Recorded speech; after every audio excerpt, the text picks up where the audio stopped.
વાત કરીએ ઉત્તર ગુજરાતની, આ તરફ પાટણ જિલ્લામાં પણ મેઘો મંડાયો છે। પાટણ, સિદ્ધપુર, રાધનપુર, હારીજ, સાતલપુર પંથકમાં વરસાદ વરસ્યો છે। જિલ્લામાં ક્યાંક ધોધમાર તો ક્યાંક ધીમી ધારે વરસાદ પડી રહ્યો છે। પાટણ શહેરના હાઈવેના માર્ગો પર વરસાદી પાણી વહેતા જોવા મળી રહ્યા છે। મોટાભાગના તાલુકાના સાર્વત્રિક મેઘમહેરથી ધરતીપુત્રોમાં પણ ખુશી જોવા મળી રહી છે। વધુ માહિતી ન્યૂઝ 18 સંવાદદાતા અશરફ પાસેથી મેળવીશું। અશરફ, શું પરિસ્થિતિ છે સમગ્ર પાટણની?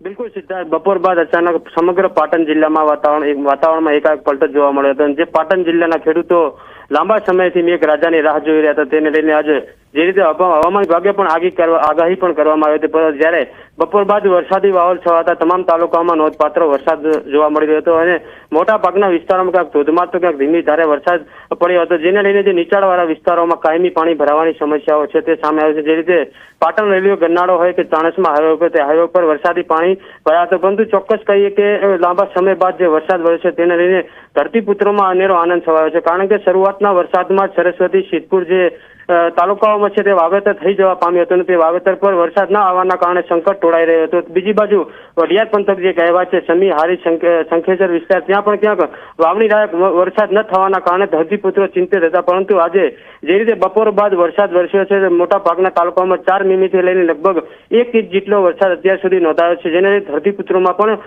ખુશી જોવા મળી રહી છે। જે રીતે સતત બફારો અને અસહ્ય ગરમી હતી, તે ગરમીમાં પણ વાતાવરણ ઠંડક બનતા ક્યાંક રાહત જોવા મળી રહી છે। સિદ્ધાર્થ, આભાર સમગ્ર માહિતી બદલ અશરફ। તો જે રીતની પરિસ્થિતિ પાટણની છે